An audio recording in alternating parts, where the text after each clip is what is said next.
எல்லாருக்கும் வணக்கம். நான் உங்கள் Srilakshmi. Welcome to Sri stories. இன்றைக்கி நம்ம பார்க்க போகிறது எல்லாருக்கும் பிடிச்சமான கேரட் பணியாரம் எப்படி பண்ணலான்னு பார்க்கலாம். வாங்க வீடியோக்குள்ளே போகலாம்.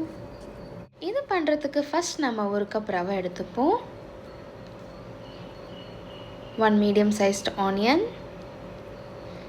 ஒரு சின்ன டொமேட்டோ சின்னதாக நறுக்குனது, 1 கப் கேரட் துருவினது, இது கூட சின்னதாக நறுக்குன 2லேருந்து 3 பச்சை மிளகாங்க. சாரி, அது வீடியோவில் ஆட் ஆகலை. இப்போ நம்ம இதை நல்லா மிக்ஸ் பண்ணிப்போம்.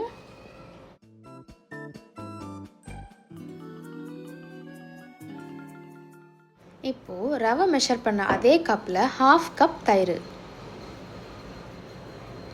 கொஞ்சம் உப்பு, நல்லா மிக்ஸ் பண்ணிக்கோங்க.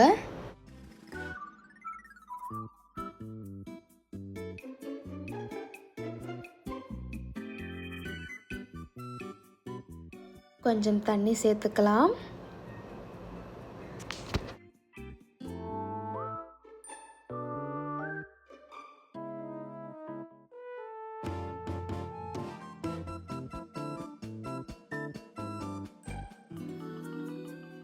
இப்போது குழி பணியாரம் பேனை ஸ்டவ்வில் வச்சு ஸ்டவ் ஆன் பண்ணிக்கலாங்க.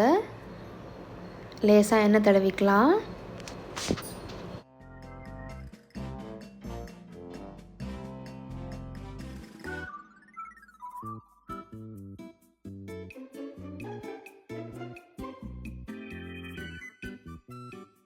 இப்போ நம்ம மிக்ஸ் பண்ணி வச்சுருக்க பேட்டரை கொஞ்சம் கொஞ்சமாக சேர்ப்போங்க.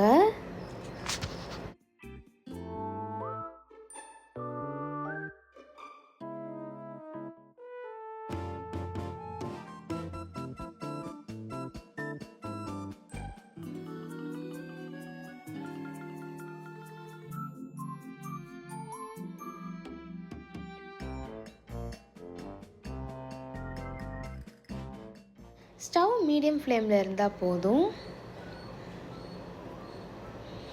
3 மினிட்ஸ் கழித்து குழி பணியாரத்தை திருப்பினோங்க.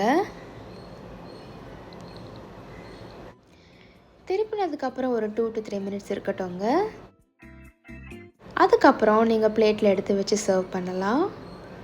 இதுக்கு காம்போவாக நீங்கள் தேங்காய் சட்னி யூஸ் பண்ணிக்கலாம். அவ்வளோதாங்க, நம்ம கேரட் பணியாரம் ரெடி.